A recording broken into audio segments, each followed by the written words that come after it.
चल रही थी हमारी यूनिट। ठीक। तो जेट ट्रांसफॉर्म में आपको प्रॉपर्टीज के बाद हमने कुछ न्यूमेरिकल भी कर लिए थे।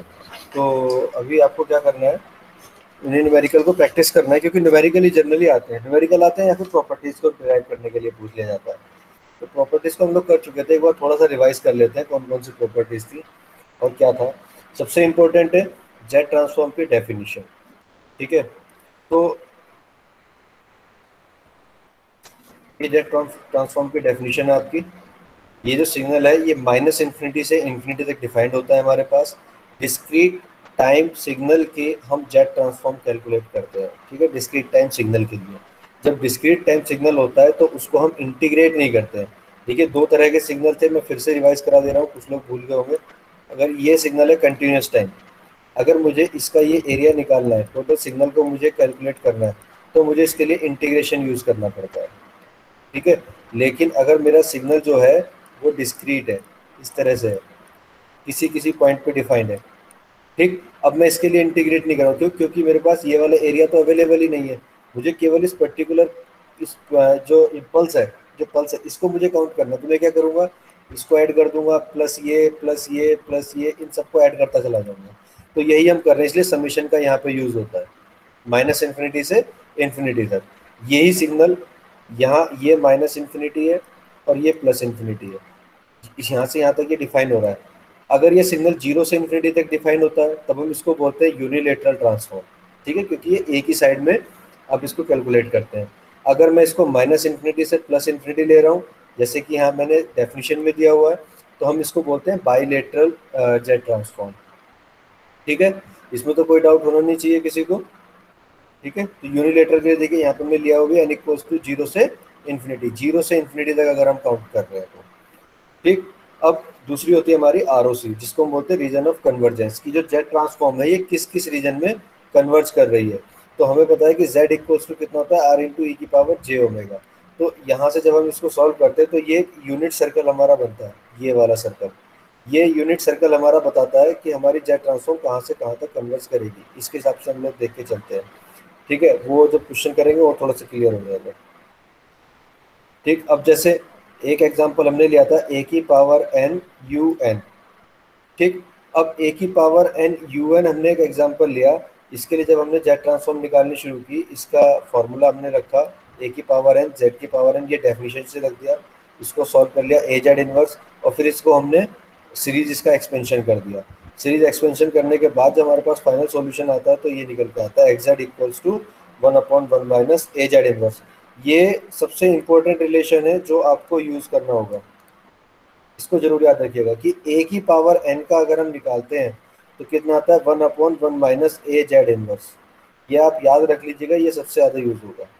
ठीक। अब इसको अगर हम पॉजिटिव रखें, A Z inverse is smaller than one, ये यहाँ पे जो ए है, ये आपका ए अगर वन से छोटा है, अगर वन से छोटा है तो इसके बाहर हमारी आर सी जेड ट्रांसफॉर्म जो है वो एग्जिस्ट करेगी, अंदर नहीं करेगी।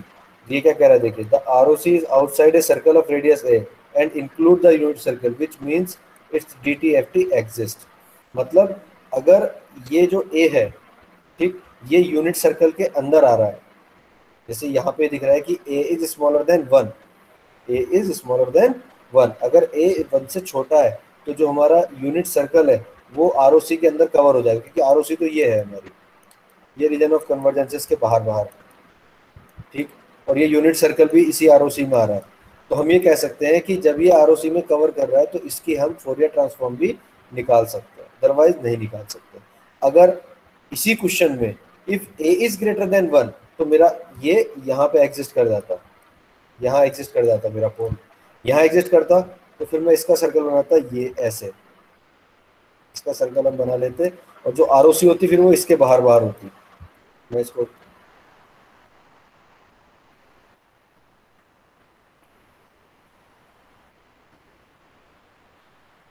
ठीक है, तो आर फिर इसके बाहर होती, तब ये हमारा यूनिट सर्कल को कवर नहीं करता।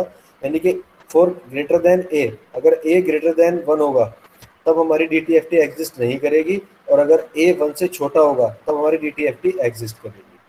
ठीक है, ये कुछ प्रॉपर्टीज थी आर की जो हमने डिस्कस कर ली थी। अब ये उसके लिए था, नेगेटिव साइड में अगर आपका सिग्नल है, जैसे ये जो सिग्नल था ये सेम सिग्नल है ए की पावर एन यू एन, ये हमारा जो सिग्नल है ये सिग्नल यहाँ डिफाइन हो रहा है पॉजिटिव साइड में, ठीक, जीरो से इन्फिनिटी के लिए, ठीक है। देखिए जीरो से इन्फिनिटी राइट साइडेड सिग्नल है, लेकिन अगर मैं इस सिग्नल की बात कर रहा हूँ तो ये मेरा लेफ्ट साइडेड सिग्नल है, ठीक है। ये सिग्नल मेरा यहाँ होगा,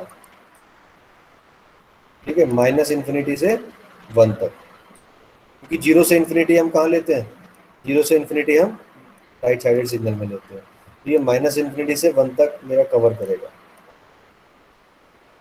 ठीक है। तो देखिए माइनस इन्फिनिटी से वन तक लिया, इसको सोल्व करेंगे तो इसका भी आरओसी वही आएगा, सॉरी आरओसी कह रहा हूँ, जेड ट्रांसफॉर्म वही चीज आएगी, one upon one minus A Z inverse, difference केवल आरओसी का होगा। क्या होगा कि यहाँ जो आरओसी होगी इस सर्कल के अंदर अंदर होगी, वहां पे क्या था, इस ए के रेडियस से बाहर बाहर था, जो ए का सर्कल हमारा बन रहा था उससे बाहर थी हमारी आरओसी, यहाँ पे हमारा क्या हो जाएगा, smaller than A inverse Z हो जाएगी, तो ये इसके अंदर लाई करेगी,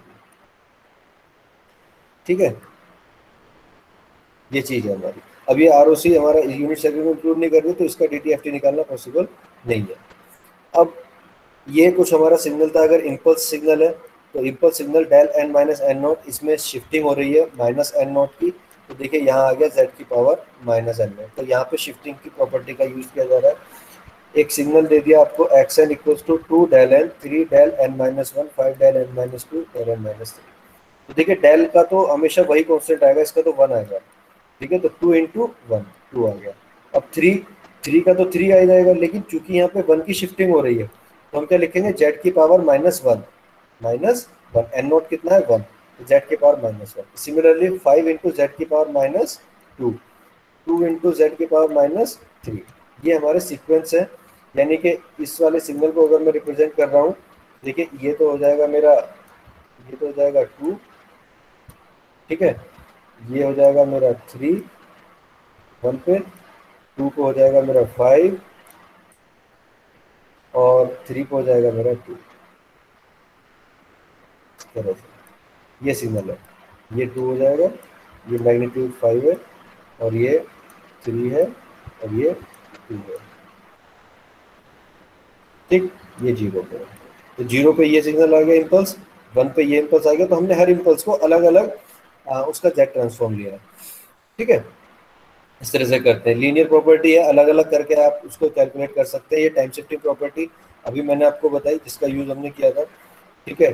डिफ्रेंशिएशन, अगर किसी फंक्शन में एन की मल्टीप्लाई हो रही है, एन इंटू यू एन है, ठीक, तब हम क्या करते हैं, सिंपली एक्सएन का जेड ट्रांसफॉर्म ले लेते हैं, जो भी एक्सएन होगा हमारे पास उसका हम जेड ट्रांसफॉर्म लेंगे और फिर उसको डिफ्रेंशिएट कर देते हैं, जैसे ये हमने किया।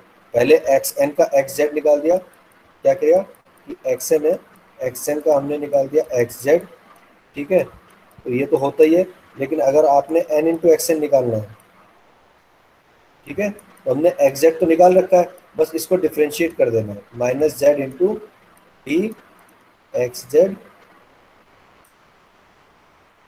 बाय डी जेड, इतना आपको करना होता है, इसको डिफ्रेंशिएट कर देना होता है। यानी कि आपको पूरे फंक्शन का निकालने की जरूरत नहीं है, आपको केवल एक्सएन का जेड ट्रांसफॉर्म लेना है और फिर उसको माइनस जेड के साथ मल्टीप्लाई करके उसका डिफ्रेंशिएशन कर देना है। इस तरह से आप इस प्रॉपर्टी का यूज करते हैं, ठीक है। स्केलिंग आप कर सकते हैं जेड डोमेन में, अगर जेड की पावर एन वहाँ पे मल्टीप्लाई हो रहा है किसी फंक्शन में, ठीक है, कोई कांस्टेंट है, सपोज टू की पावर एन मल्टीप्लाई हो रहा है, टू की पावर थ्री की पावर एन मल्टीप्लाई हो रहा है, तो ये यहाँ पर आ जाएगा, ए की power N into X N हो रहा है, दो फंक्शन मल्टीप्लाई में आ रहे हैं, तो आप एक्स एन का एक्स जेड निकालिए, और जहाँ पे आपका जो जेड आ रहा है वहाँ पे जेड की जगह आप क्या रख देंगे, जेड अपॉन जेड नॉट, केवल इतना करना है। ये प्रॉपर्टी कहलाती है स्केलिंग, ठीक है। ये टाइम रिवर्सल प्रॉपर्टी है, इस प्रॉपर्टी का बहुत ज़्यादा यूज आएगा नहीं क्वेश्चंस में, ठीक है, लेकिन फिर भी अगर एक्स एन का एक्स जेड है और यहाँ माइनस एन हो जाए तो ये माइनस जेड इनवर्स हो जाएगा, यानी कि एक्स वन अपॉन जेड हो जाएगा, तो ये भी एक प्रॉपर्टी है। अब देखिए ये मल्टीप्लिकेशन प्रॉपर्टी का यूज हो रहा है इस वाले क्वेश्चन में, क्या है, एन इंटू यू एन, तो हमें क्या करना होगा कायदे में, हम पहले इस यू एन का जेड ट्रांसफॉर्म ले लें, अगर इसका जेड ट्रांसफॉर्म ले लो आप, तो यू एन का जेड ट्रांसफॉर्म होता है one upon one minus Z inverse, one upon one minus Z inverse, ये यू एन का जेड ट्रांसफॉर्म होता है। अब हमें क्या करना है, इसमें एन की मल्टीप्लाई भी करनी है, अगर n की मल्टीप्लाई आपको करनी है तो हमें क्या करना होगा, माइनस जेड और इसका डिफ्रेंशिएशन करना होगा। तो D X Z by D Z, हमने क्या किया, इसका डिफ्रेंशिएशन कर दिया। अब इसका अगर डिफ्रेंशिएशन हम करते हैं तो उसको केवल अब सोल्व करना है। तो minus Z D by D Z 1/1 minus Z inverse, इसको हम क्या कर रहे हैं, डिफ्रेंशिएट कर रहे हैं। डिफ्रेंशिएट करेंगे तो ये आ जाएगा minus Z square minus Z के पावर -2 1 माइनस जेड इनवर्स का होल स्क्वायर। इसको सॉल्व कर लेंगे आप तो ये जाएगा z-1 और ये आ जाएगा, यानी कि जो आपका n इंटू यू एन आएगा वो ये आ जाएगा। यहाँ पे आपने कौन सी प्रॉपर्टी यूज की, डिफ्रेंशिएशन प्रॉपर्टी यूज की। ठीक है, जहाँ पे किसी को डाउट है, थोड़ा प्रॉब्लम हो तो वो डिस्कस कर सकता है। ठीक है, वहीं पे स्टॉप करके बीच में पूछने के लिए आगे बढ़ते हैं। एक और, अब देखिए इसमें और कुछ नहीं है। अब इस पूरी यूनिट में मैं आपको सारे न्यूमेरिकल ही कराऊंगा, बट आपको न्यूमेरिकल ध्यान से देखना है क्योंकि न्यूमेरिकल में ही थ्योरी का पार्ट छिपा हुआ है। मैं आपसे बताऊंगा कि इनवर्स जेड ट्रांसफॉर्म कैसे कैलकुलेट किया जाता है, तो आपको समझना होगा कि कौन कौन से मेथड्स होते हैं इनवर्स जेड ट्रांसफॉर्म कैलकुलेट करने के, कैसे हम डिफरेंशियल इक्वेशंस का जेड ट्रांसफॉर्म लेते हैं। उन सभी को समझाने का बेस्ट तरीका यही है कि आप उनको न्यूमेरिकल की हेल्प से समझें। डायरेक्टली समझेंगे तो इसमें डायरेक्टली पूछे भी नहीं जाते हैं, कभी आपको समझना होता है कि कैसे सॉल्व किए जाते हैं, तो उसको हम लोग डिस्कस करेंगे। ठीक है, नेक्स्ट आपका है determine Z transform of X N equals to -1/2 की पावर n। अब देखिए 1/2 इज ए कांस्टेंट, यानी कि ये कुछ इस तरह का फंक्शन है, माइनस ए की power n u minus n -1। तो ये तो मेरी हो गई लेफ्ट साइड सिग्नल, ये सिग्नल मेरा कैसा हो गया, लेफ्ट साइड वाला सिग्नल हो गया। अब इधर देखिए 2 की power n u minus n -1, ये भी मेरा लेफ्ट साइडेड सिग्नल है, बट यहाँ पे मेरी जो साइन है वो प्लस आ रहा है, जबकि एक्चुअल में होना क्या चाहिए, ये माइनस होना चाहिए। दोनों सिग्नल मेरे लेफ्ट साइडेड है और मैं इन सिग्नल को ऐड कर रहा हूँ और इसका मुझे जेड ट्रांसफॉर्म निकालना है। ठीक है, तो ये ध्यान रखने वाली बात है कि दोनों सिग्नल लेफ्ट साइडेड सिग्नल है, और लेफ्ट साइडेड सिग्नल में यहाँ पे माइनस, जैसे यहाँ माइनस है ए की पावर n में, ऐसे ही यहाँ भी माइनस होना चाहिए था, तो हम यहाँ माइनस लिख सकते हैं। ठीक है, तो हमने ये फंक्शन ले लिया, इसका जेड ट्रांसफॉर्म हमने निकालना है। ठीक है, तो हमने क्या किया, पूरे फंक्शन को जेड ट्रांसफॉर्म निकाल दिया, फिर इसमें लीनियर प्रॉपर्टी अप्लाई कर दी, इसका जेड ट्रांसफॉर्म मैं अलग निकालूंगा। ठीक है, और इसका जेड ट्रांसफॉर्म में अलग निकालूंगा, ये प्रॉपर्टी कहलाती है लीनियर प्रॉपर्टी। ठीक है, तो हमने क्या किया, Z transform of this function minus कर दिया साइन, देखिए ये जो प्लस था यहाँ माइनस कर दिया, यहाँ माइनस किया तो एक माइनस अंदर भी लगाना पड़ेगा, तभी तो माइनस माइनस प्लस होगा। अब मुझे चूंकि ये माइनस साइन की फॉर्म में बनाना था, इसलिए मैंने माइनस साइन लिया, तो माइनस जेड -2 की power n u minus n -1। अब ये मेरा फंक्शन सेम फॉर्म में बन गया जो मेरी स्टैंडर्ड फॉर्म आ रही है लेफ्ट साइडेड सिग्नल के लिए, दोनों ही सिग्नल लेफ्ट साइडेड सिग्नल है। ठीक है, अब मैं एक जेड ट्रांसफॉर्म इसका निकालूंगा और एक जेड ट्रांसफॉर्म में इस वाले फंक्शन का निकालूंगा। ठीक, अब ये देखिए, ये स्टैंडर्ड फंक्शन हमने यहाँ पे लिख दिया, और इसका क्या आया था, 1/1 minus A Z inverse where Z is smaller than A. Z is smaller than A, इसकी जो आरओसी आती है, क्योंकि स्मॉलर देन ए है तो ए रेडियस का सर्कल हम बनाएंगे, और जो आरओसी होगी वो इनसाइड की सर्कल लाई करती है जब हमारा लेफ्ट साइडेड सिग्नल होता है। जब राइट साइडेड सिग्नल होता है तो वहां आरओसी आती है जेड इज ग्रेटर देन ए, तो वो आउटसाइड की सर्कल लाई करती है। यहाँ पे क्या होगा, इनसाइड की सर्कल लाई करेगी। अब देखिए जो मेरा -1/2 ए की पावर n, यानी कि ए कितना है मेरा 1/2, तो यहाँ पे हो जाएगा 1/2 जेड इनवर्स। यहाँ पे कितना हो जाएगा इस वाले के लिए, ये इसके लिए तो पहले वाले फंक्शन के लिए जो मेरा जेड ट्रांसफॉर्म आ जाएगा वो ये आ जाएगा 1/1 माइनस 1/2 जेड इनवर्स। इस वाले के लिए जो मेरा निकल का आएगा वो ये वाला निकल का आएगा 1/1 माइनस 2 जेड इनवर्स। ए कितना है 2 है यहाँ पर, यहाँ ए कितना है 1/2 है। ठीक है, तो इसका ये निकल के आ जाएगा। इसकी जो आरओसी आएगी स्मॉलर देन 1/2, यानी कि जो सर्कल बनेगा वो ये सर्कल बनेगा इसके लिए। ठीक है, इसके अंदर अंदर लाई करेगी केवल इस फंक्शन के लिए जो आरओसी बनेगी। जब हम इस फंक्शन की आरओसी बनाएंगे तो ये होगी स्मॉलर देन 2, तो इसकी जो आरओसी होगी वो हमारी ये पूरे जो सर्कल 2 का आ रहा है इसके इनसाइड लाई करेगी। ठीक है, इस वाले फंक्शन के लिए।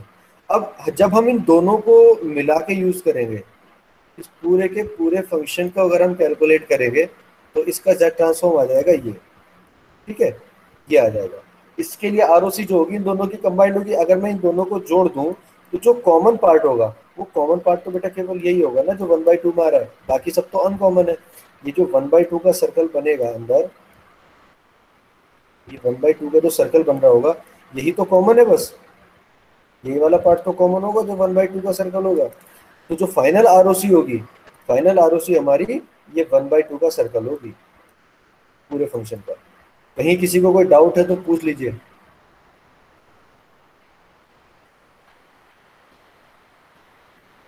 ठीक है, तो ये चीज हो गई, यही इन्होंने यहाँ पे सॉल्व कर लिया। हमने इस चीज को पीछे एक्सप्लेन कर दिया। पहले हमने 1 - 1/2 के लिए निकाला तो 1/2 आ गया, फिर 2 के लिए निकालेंगे तो ये आ जाएगा इस फंक्शन, और जब पूरे के लिए निकालेंगे माइनस करके तो चाहे आर ओ सी जो आएगी स्मॉलर देन 1/2 आएगी।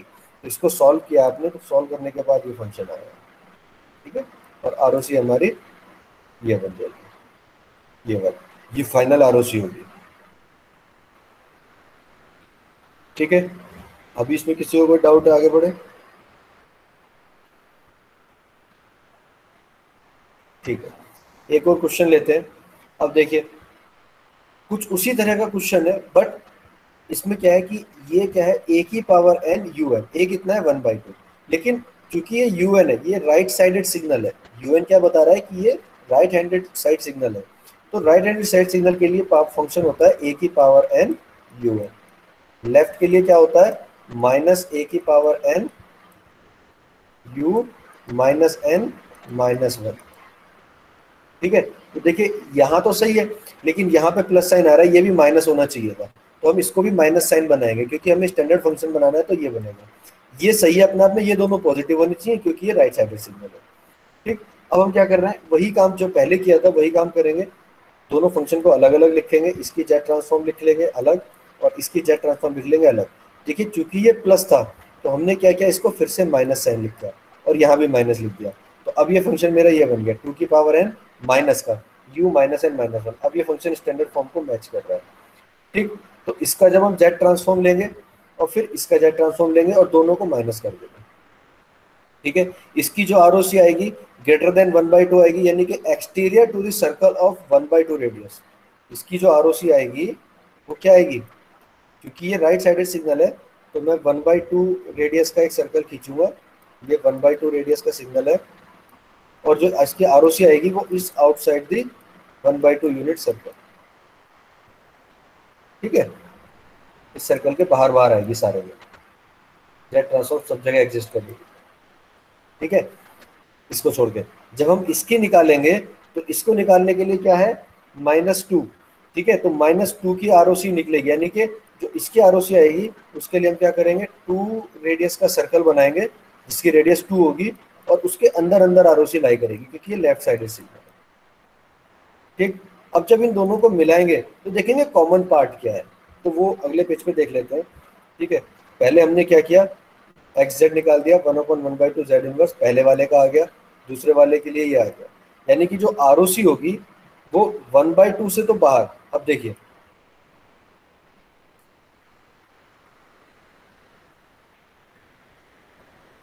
ये सर्कल बनाया मैंने 1/2 के लिए और ये सर्कल बनाया मैंने 2 के लिए,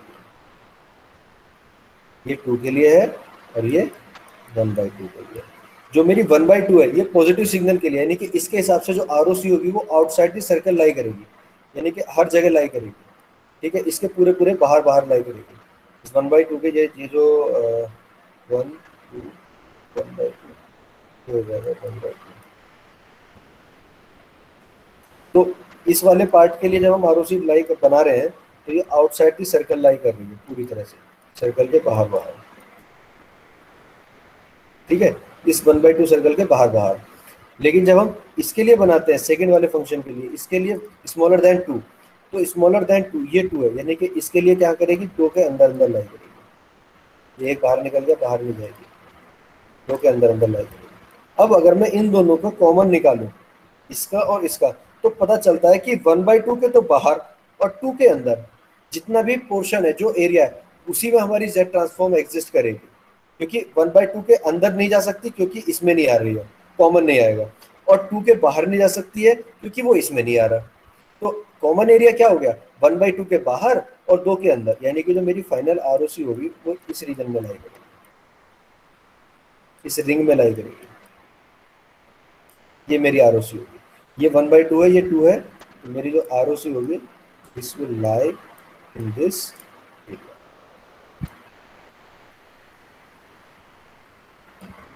ये इस एरिया। ठीक है, और इसकी जो हम लिखेंगे कैसे लिखेंगे कि 1/2 से तो बड़ा है और 2 से छोटा है, जहां पे हमारी आरओसी लाई कर रही है। आरओसी का कंसेप्ट समझना इसमें ज्यादा जरूरी है। आरओसी हर ट्रांसफॉर्म में होती है, जेड में भी होती है, लाप्लास में भी होती है, फोरियर में भी हम ड्रॉ कर सकते हैं, पर इसकी आरओसी समझना ज्यादा इंपॉर्टेंट है। जेड में हम एस प्लेन को बनाते हैं, उसमें लाप्लास में। ठीक है, अब इसमें बताऊंगा किसी को नहीं समझ में आया हो तो, अगर किसी को डाउट है तो वो यहाँ पे पूछ सकता है।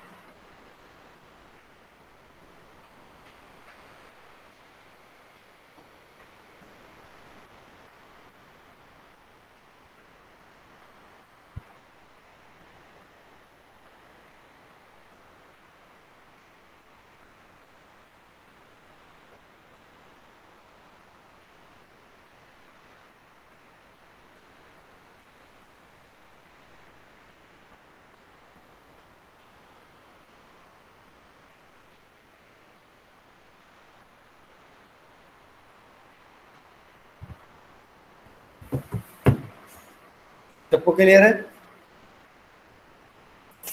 अब देखिए, यस सर। ठीक है बेटा, गुड। अब देखो, ये तो एक क्वेश्चन हुआ जिसमें हम जेड ट्रांसफॉर्म को बाय डेफिनेशन निकालते हैं। अब कुछ क्वेश्चन कभी कभी इस तरह के क्वेश्चन भी आते हैं जिसमें सीक्वेंस गिवन होता है। जैसे देखिए ये वाला क्वेश्चन, इसमें क्या है कि हमको इस तरह से एक एरे दिया होगा, ठीक है, 1 2 5 4 0 3। अब यहाँ पे किसी एक नंबर के नीचे उसने एरो लगा दिया होगा, ठीक है। इसका मतलब क्या है? इसका मतलब ये है कि जहां ये एरो लगा है यहां से मेरा सिग्नल स्टार्ट है और this is the magnitude of the signal, ठीक है। यानी कि अगर मैं इस पर्टिकुलर सिग्नल को ड्रॉ करने जाऊं तो मैं कैसे ड्रॉ करूंगा?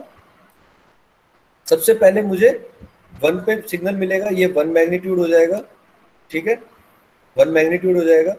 उसके बाद फिर मैं जाऊंगा जिसका मैग्नीट्यूड 2 हो जाएगा, फिर उसका आगे उसके बढ़ेंगे तो मैग्नीट्यूड 5 हो जाएगा, फिर 4 हो जाएगा, ठीक है, फिर कोई मैग्नीट्यूड नहीं है, ब्लैंक रहेगा, फिर 3 है। इस तरह का मेरा सिग्नल आ गया ये। और ये स्टार्ट कहाँ से हुआ? यहाँ से स्टार्ट हुआ, 1 से स्टार्ट हुआ। जब स्टार्ट हुआ तब सबसे पहले सैंपल का मैग्नीट्यूड कितना था? 1। उसके बाद 2 हुआ, फिर 5 हुआ, फिर 4 हुआ, फिर 0 हुआ, फिर 3 हुआ। ये इस सिग्नल को रिप्रेजेंट कर रहा है, ठीक है। तो बेसिकली मेरा सिग्नल कितने सैंपल तक गया? 1 2 3 4 5 6। यानी कि अगर मैं 0 से काउंट करूं तो 0 से 5 तक हम गए, 0 1 2 3 4 5 6 सैंपल हो गए। तो ये 0 को हो गया, 0 1 2 3 4 and 5। This is the signal, ये बता रहा है, ठीक है। मैग्नीट्यूड आपको दिखाई दे रहा है। अब इस सिग्नल के लिए आपको जेड ट्रांसफॉर्म निकालना है, सिंपल। तो जब मैं 0 के लिए निकालता था, अभी मैंने एक पीछे एग्जांपल आपको दिया था डेल वाला, तो मैं इसको क्या लिख सकता हूं कि 1 इंटू डेल एन, ठीक है, प्लस इसको क्या लिख सकता हूँ, कितना मैग्नीट्यूड है? 2, तो 2 इंटू डेल एन माइनस 1, क्योंकि ये 1 पे है। फिर क्या लिख सकता हूँ? प्लस ये डेल एन हो गया, ये 2 हो गया, ये 5 आ जाएगा, 5 इंटू डेल एन माइनस 3। इस तरह से मैं पूरे सिग्नल को इसको आगे लिख सकता हूँ। और जब इसका निकालेंगे तो इसका तो मैग्नीट्यूड आ जाएगा केवल 1, ठीक है, ये आ गया 1। जब -1 की निकालेंगे तो हो जाएगा 2z इनवर्स, क्योंकि z के power minus N note property है हमारी टाइम शिफ्टिंग वाली, ठीक है। जब इसके लिए निकालेंगे 2 के लिए, ये 2 आ जाएगा, सॉरी, तो ये जाएगा z-2। फिर 3 के लिए निकालेंगे तो ये जाएगा 4 इंटू z-3।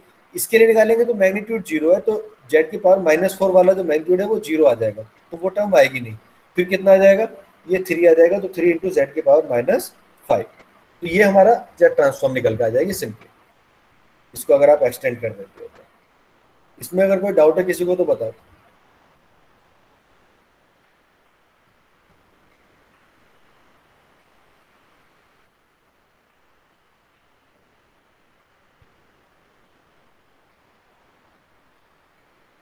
क्लियर है? ठीक है। अब देखिए एक चीज और, यहाँ आपसे पूछा गया है यूनिलेटरल जेड ट्रांसफॉर्म, तो ये तो अपने आप में यूनिलेटरल थी ही, क्योंकि ये एक ही साइडेड पर थी, ठीक है, ये भी एक ही साइड पे है। बट ये जो बी पार्ट है ना, ये थोड़ा प्रॉब्लमेटिक है। क्यों प्रॉब्लमेटिक है, अब आप इसको समझिए ध्यान से। क्वेश्चन को बड़े ध्यान से पढ़ना जरूरी है, थोड़ी सी आपने पढ़ने में लापरवाही कर दी, आप गलत कर देंगे। यहाँ क्लियरली डिफाइन है कि आपको यूनिलेटरल जेड ट्रांसफॉर्म निकालनी है, आपको लेफ्ट हैंड साइड पे जाना ही नहीं है, आपको केवल राइट हैंड के सिग्नल को कंसिडर करना है। अगर मैं इस सिग्नल के लिए इसको ड्रॉ करूं,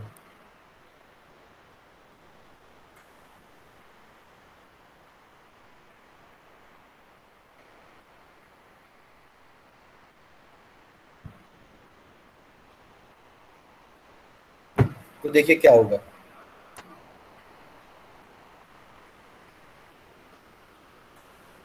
जीरो पे कितना मैग्नीट्यूड है, 5, ठीक। वन पे कितना है, 4, 4। टू पे कितना है, 0, 2 पे 0, 3 पे 3,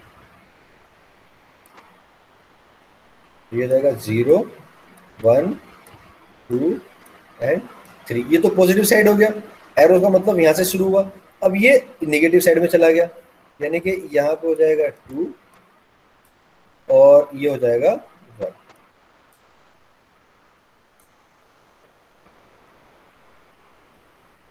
ये 1 होगा माइनस का, और ये हो जाएगा -2, ठीक है, ये सिग्नल हमारा बनेगा।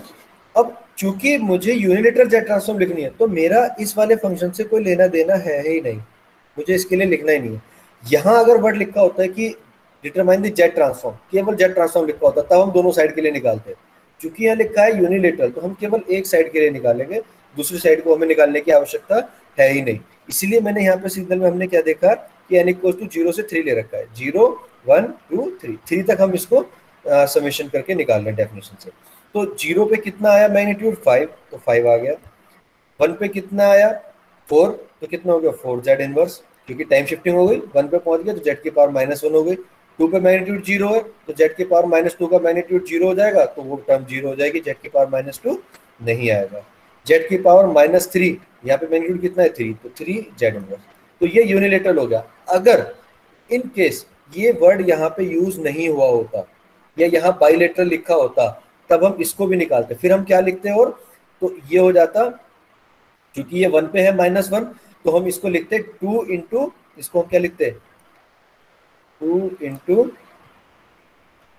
जेड की पावर 1, या 2 इंटू जेड कर देते, प्लस 1 इंटू जेड की पावर 2, ठीक है, इस तरह से लिखते फिर हम उसको, ठीक है। वो प्लस में पावर चली जाती, निगेटिव साइड में चले जाते। बट चूंकि इस क्वेश्चन में हमसे पूछा गया है कि केवल यूनिलेटरल के लिए, तो हमें इसको लेना ही नहीं है, ये चीज अपने आप ही खत्म हो जाती है। क्लियर है। अब लास्ट जो सर दोबारा क्वेश्चन, बता दो सर एक बार।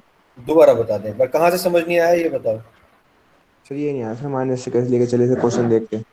माइनस ये वाला जो लिया हमने, यस सर।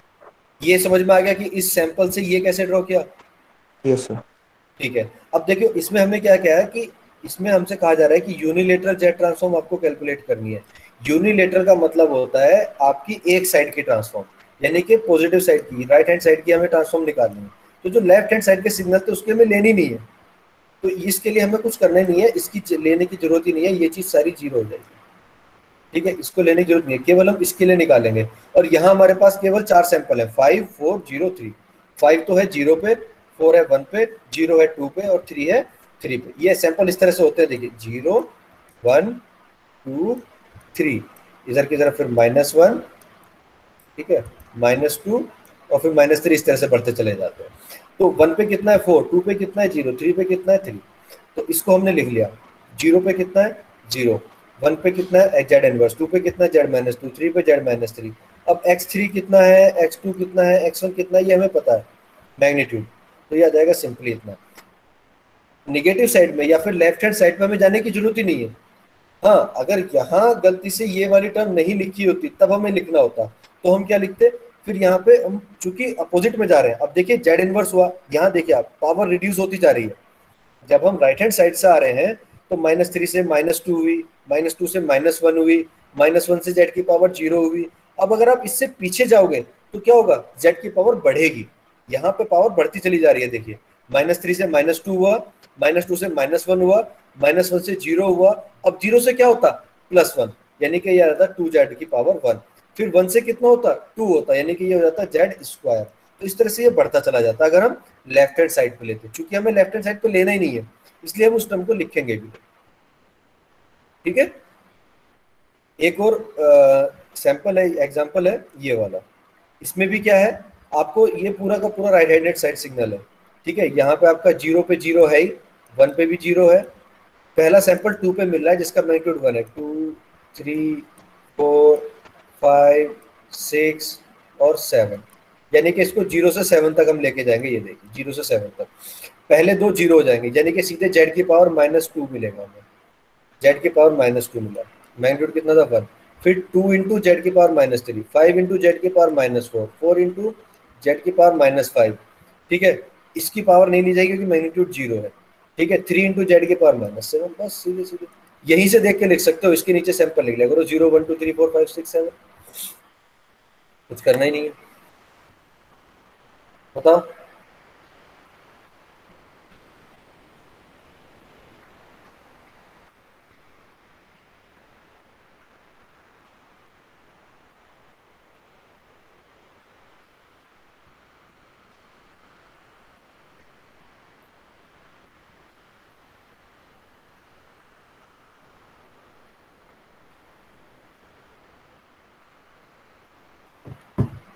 क्लियर है? Yes sir. ठीक है, अब इसके बाद आपका जेट ट्रांसफॉर्म आप इसी तरह से निकालेंगे। अब आती है आपकी बारी इनवर्स जेट ट्रांसफॉर्म। ठीक है, तो देखिए इनवर्स जेट ट्रांसफॉर्म निकालने के 2-3 तरीके हैं। जो इम्पोर्टेंट तरीका है वो मैं बताता हूँ, जो इजी तरीका है। दो मेथड से आप जेट ट्रांसफॉर्म निकाल सकते हो। पहला मेथड आपने ऑलरेडी दोनों ट्रांसफॉर्म में यूज किया हुआ है, जिसको बोलते हैं पार्शियल फ्रैक्शन मेथड। ठीक है, और एक मेथड है हमारा, इसको हम बोलते हैं लॉन्ग डिवीजन मेथड या फिर power series expansion. Power series expansion. ठीक है, तो दोनों मेथड को हम बाय न्यूमेरिकल समझेंगे। पहले हम समझते हैं पावर सीरीज एक्सपेंशन को। ठीक है, इसमें देखो मेंशन भी है, ये पावर सीरीज एक्सपेंशन से हमें करना है। ठीक, अब ये देखिए इसमें क्या है कि जो ROC गिवन है, z इज ग्रेटर देन 1/3, यानी कि ROC जो है हमारी 1/3 का एक सर्कल होगा, उसके बाहर बाहर लाई कर रही है, यानी कि ये एक राइट हैंड साइड सिग्नल है। ठीक, और यहाँ पे क्या है कि स्मॉलर देन 1/3, यानी कि ये एक लेफ्ट हैंड साइड सिग्नल है। तो फंक्शन एक ही है। एक बार कह रहा है कि अगर ROC 1/3 के से बड़ी है, यानी कि राइट हैंड साइड सिग्नल है, तब कैसा आप करोगे। और एक बार कह रहा है कि जब वो लेफ्ट हैंड साइड सिग्नल है तब आप कैसे करोगे। ठीक है, तो क्लियरली आप इसको ध्यान से समझिएगा।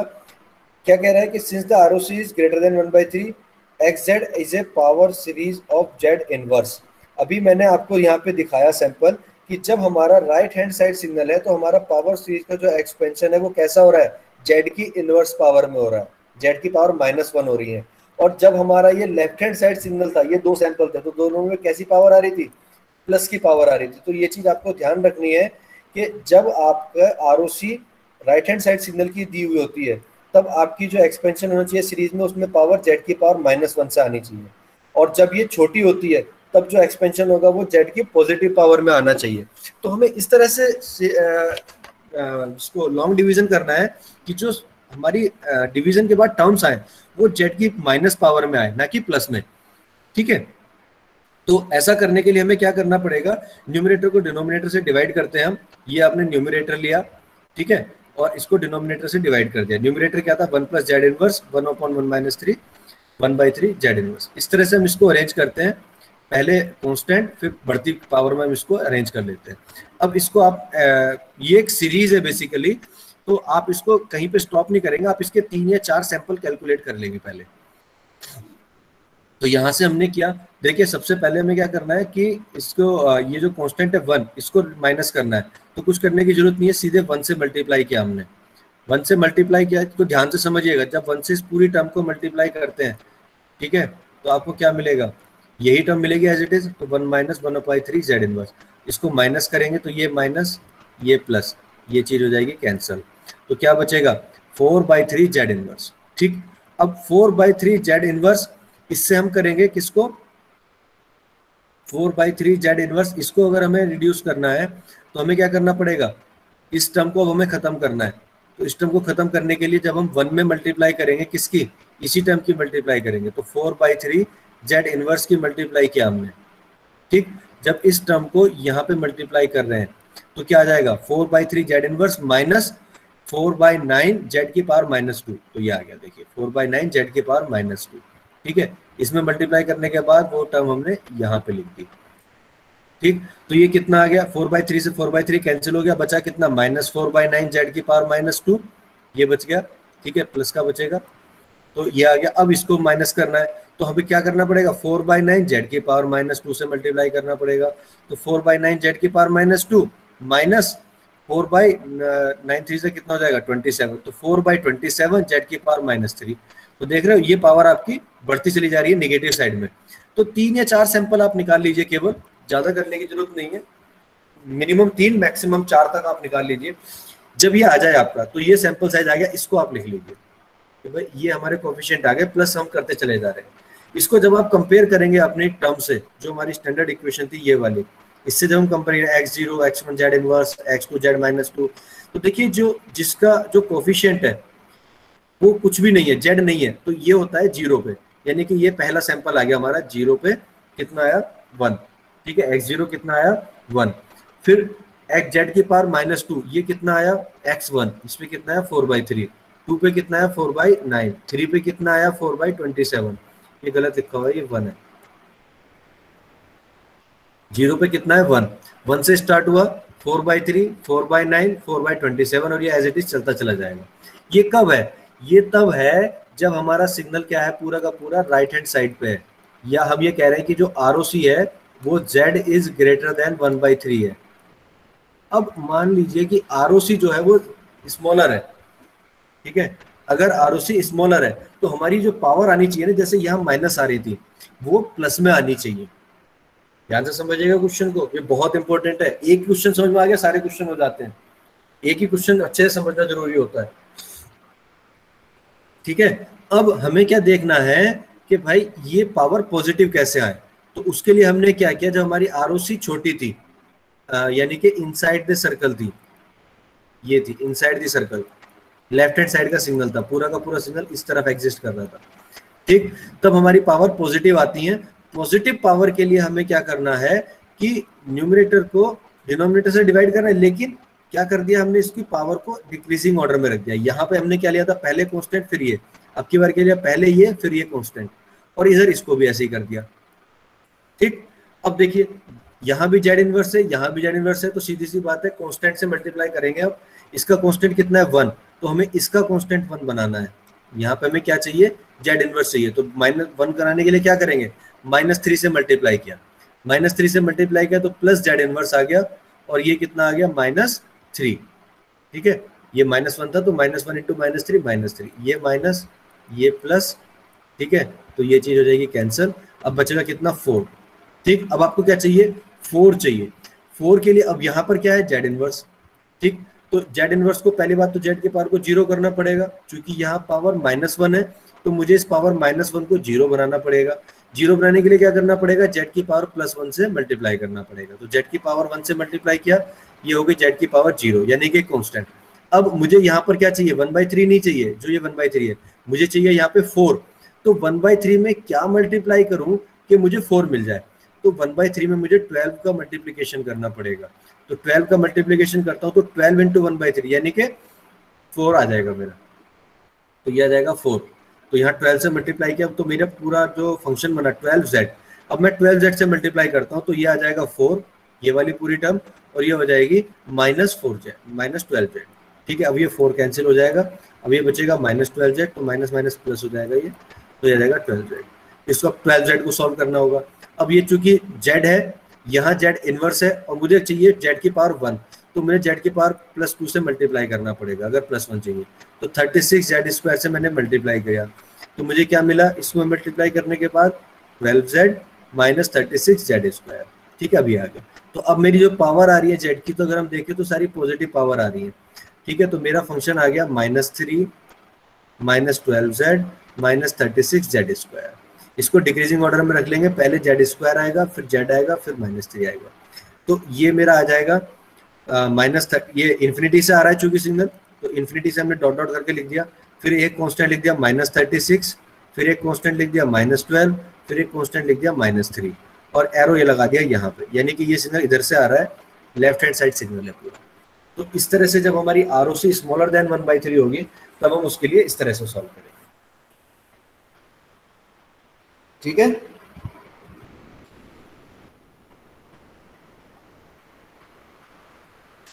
बताइए इसमें कोई डाउट है तो।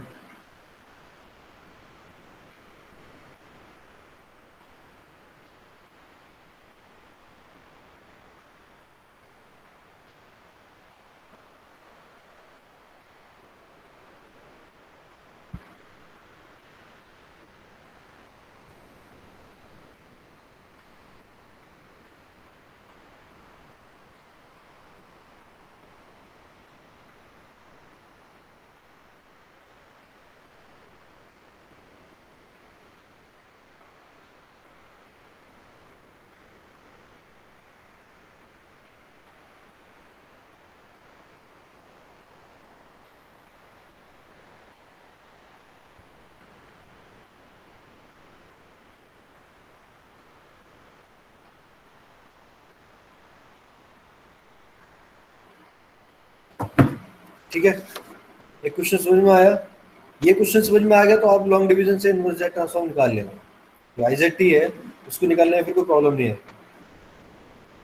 ठीक है, एक क्वेश्चन अलग है, थोड़ा डिफरेंट है। सपोज कहीं पर आपको साइन या कोसाइन या एक्सपोनेंशियल फंक्शन मिल जाता है, जैसे साइन जेड है, ठीक, इसका आपको जेड ट्रांसफॉर्म निकालना, तो आप क्या करिए, इसकी पावर सीरीज एक्सपेंशन कर लीजिए। तो साइन एक्स का कितना होता है, एक्स माइनस ऑड पावर में चलता है, प्लस माइनस माइनस एक्स की ओपन फैक्टोरियल 3 प्लस एक्स की पावर 5 फैक्टोरियल 5 माइनस एक्स की पावर 7 फैक्टोरियल 7।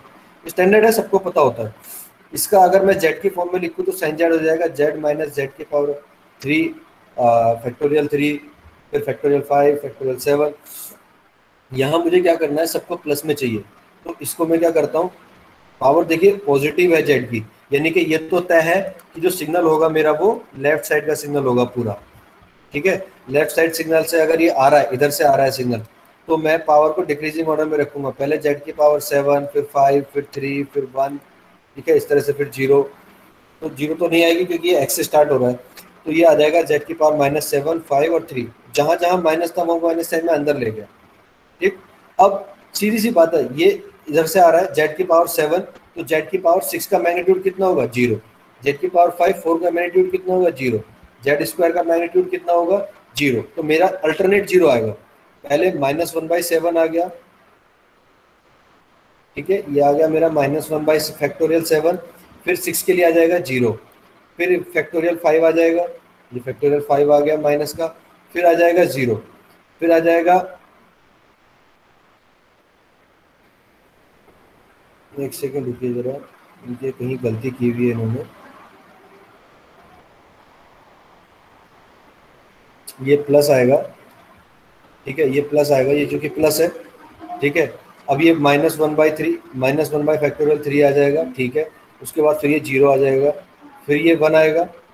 ठीक है, क्योंकि जेड है, उसके बाद फिर ये 0 आएगा, और यहाँ पे हम एरो लगा देंगे। एरो लगाने का मतलब सबको समझ में आ गया कि यहाँ से सिग्नल आगे नहीं है, इधर से पीछे से आ रहा है सिग्नल, और ये आपका एरो जो है ये इंडिकेट करता है एक्सिस को। एरो यहाँ लगा होता है ऐसे, तो अगर एरो यहाँ लगा है और सिग्नल की वैल्यूज इधर है, यानी कि मेरा सिग्नल यहाँ डिफाइन है। ठीक, अगर ये इधर की तरफ कुछ वैल्यूज होती तो फिर मेरा एरो से इधर की तरफ में दिखाता। तो ये सीक्वेंस दिखाने के लिए है कि जो हमारा डिस्क्रीट सिग्नल है उसका सीक्वेंस किस साइड में लाई कर रहा है, राइट हैंड साइड में लाई कर रहा है या फिर लेफ्ट हैंड साइड में लाई कर रहा है। तो बहुत सिंपल है, साइन जेड का निकालना बहुत मुश्किल नहीं है। इसी तरह से कोसाइन का पावर सीरीज एक्सपेंशन कर सकते हो, और कोई फंक्शन है जिसको हम पावर सीरीज में एक्सपेंड करके कैलकुलेट कर सकते हैं, तो वो भी किया जा सकता है। ठीक है, अगर इतना समझ में आया है तो बताइए, फिर हम इसको आगे नेक्स्ट लेक्चर में कंटिन्यू करेंगे।